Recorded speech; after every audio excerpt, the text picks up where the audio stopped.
Hello viewers, welcome back to our channel. మనకి కొన్ని అంగన్వాడీ పోస్టుల భర్తీకై ఈ నోటిఫికేషన్ అయితే రిలీజ్ కావడం అయితే జరిగింది. మరి మనం పూర్తి వివరాల్లోకి అయితే వెళ్దాము. ఇక్కడ చూసుకున్నట్టయితే మనకి అంగన్వాడీ పోస్టులు అండ్ అలాగే దాంతో పాటుగా అంగన్వాడీలోనే స్కూళ్ళల్లో హెల్పర్స్ పోస్టులు అనమాట. వీటికి కూడా ఈ నోటిఫికేషన్ అయితే రిలీజ్ కావడం జరిగింది. మనకి ఇక్కడ పూర్తి వివరాల్లోకి వెళ్ళినట్టయితే ఇక్కడ చూడొచ్చు వేకెన్సీ డీటెయిల్స్ వచ్చేసి మనకి అంగన్వాడీ టీచర్ వచ్చేసి మనకి 11,000 రూపాయలు పర్ మంత్ సాలరీ అయితే ఇస్తున్నారు. ఇక వేకెన్సీస్ అయితే మనకి 11 వేకెన్సీస్ అయితే ఉన్నాయి. ఏజ్ వచ్చేసి 21 నుంచి 35 సంవత్సరాల మధ్యలో ఉన్న వాళ్ళు ఎవరైనా సరే అప్లికేషన్ చేసుకోవచ్చు.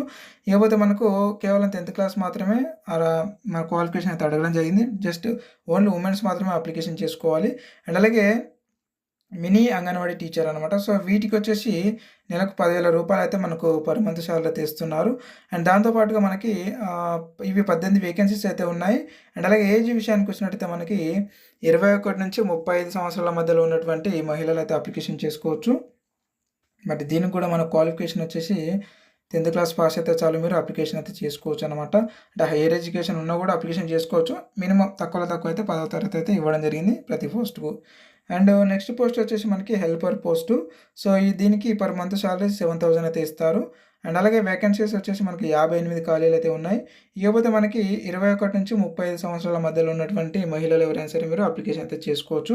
ఒకవేళ మీరున్నటువంటి ఆ ప్రాంతాలలో 21 నుంచి 35 సంవత్సరాల మధ్యలో ఉన్నటువంటి మహిళలు లేరు, ఒకవేళ 18 ఇయర్స్ తక్కువగా ఉంది, ఏజ్ తక్కువగా ఉన్న వాళ్ళు అని అనుకుంటే లాస్ట్ 18 ఇయర్స్ వరకు అయితే తీసుకోవడం అయితే జరుగుతూ ఉంటుంది. అండ్ నెక్స్ట్ వన్ వచ్చేసి మనకి వీటికి కూడా 10th క్లాస్ పాస్ అయితే చాలు, అప్లికేషన్ చేసుకోవచ్చు. అండ్ ఏజ్ రిలాక్సేషన్ అయితే ఏమి ఇవ్వలేదన్నమాట. ఇక నెక్స్ట్ వన్ వచ్చేసి మనకి అప్లికేషన్ మోడ్ వచ్చేసి మనకు ఆఫ్లైన్లో మాత్రమే మీరు అప్లికేషన్ చేసుకోవాలి. అప్లికేషన్ ఫామ్ మనకి ఈ లింక్లో నేను వీడియో కింద డిస్క్రిప్షన్లో లింక్ పెట్టాను. లింక్పై క్లిక్ చేసి మీకు అప్లికేషన్ ఫామ్ అయితే మీరు డౌన్లోడ్ చేసుకోవచ్చు పీడిఎఫ్ని. అండ్ ఇకపోతే మనకు అప్లికేషన్ అడ్రస్ వచ్చేసి సిడిపిఓ ఆఫీసు చిత్తూరు జిల్లా అనమాట. అండ్ ఏపీ ఆంధ్రప్రదేశ్లో అంటే మీరు ఈ ఉద్యోగాలు వచ్చేసి మనకి నార్మల్గా చిత్తూరు జిల్లాలో ఉన్నటువంటి ఎవరైతే ఉన్నారో వాళ్ళు ఆ ప్లేస్లలో ఉన్నటువంటి వాళ్ళు మాత్రమే అప్లికేషన్ చేసుకోవడానికి అవకాశం ఉందన్నమాట.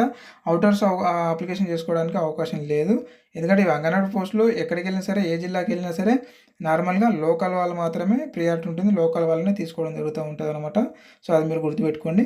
ఇకపోతే మనకి అప్లికేషన్ ఫీజు వచ్చేసి ఎవరికి ఎలాంటి అప్లికేషన్ ఫీజు అయితే లేదు. అండ్ నెక్స్ట్ వన్ వచ్చేసి మనకి ఇంపార్టెంట్ డేట్స్ వచ్చేసి జూలై 4 తారీఖు నుంచి అయితే మనకు అప్లికేషన్స్ అయితే తీసుకోవడం జరిగింది. ఇక లాస్ట్ డేట్ వచ్చేసి మనకి జూలై 19 వరకు అయితే ఈ యొక్క అప్లికేషన్స్ అయితే తీసుకోవడం జరుగుతూ ఉంది. ఇక్కడ చూడండి మనకి నోటిఫికేషన్ పీడిఎఫ్ అండ్ అలాగే అప్లికేషన్ ఫాము, అలాగే ఇక్కడ అఫీషియల్ వెబ్సైట్ లింక్ అయితే ఇవ్వడం జరిగింది. వీటిపై అయితే మీరు క్లిక్ చేసి డౌన్లోడ్ అయితే చేసుకొని అప్లికేషన్ అయితే చేసుకోండి. నేను ఈ యొక్క లింక్ని అయితే ఈ వీడియో కింద అయితే పెట్టాను. ఆ లింక్పై క్లిక్ చేసి వీటిని అయితే మీరు డౌన్లోడ్ చేసుకుంటే అప్లికేషన్ ఏదైతే చేయాలనుకుంటున్నారో. అండ్ అలాగే ఇలాంటి ఉద్యోగ నోటిఫికేషన్ వీడియోలు ఎప్పటికప్పుడు మీకు అందిస్తూ ఉంటాం కాబట్టి ఇలాంటి ఉద్యోగ నోటిఫికేషన్ వీడియోలు మీరు మిస్ కాకుండా ఉండాలంటే మన ఛానల్ అయితే ఖచ్చితంగా అయితే సబ్స్క్రైబ్ అయితే చేసి పెట్టుకోండి. అండ్ మీకు ఇంకేమైనా డౌట్స్ ఉంటే కూడా కింద కామెంట్ రూపాయలు అయితే అడగండి, అక్కడ నుంచి నేను ఖచ్చితంగా అయితే క్లారిఫై ఇస్తాను. అండ్ మరొక ఉద్యోగ నోటిఫికేషన్ వీడియోలో మళ్ళీ కలుద్దాం. Thank you very much.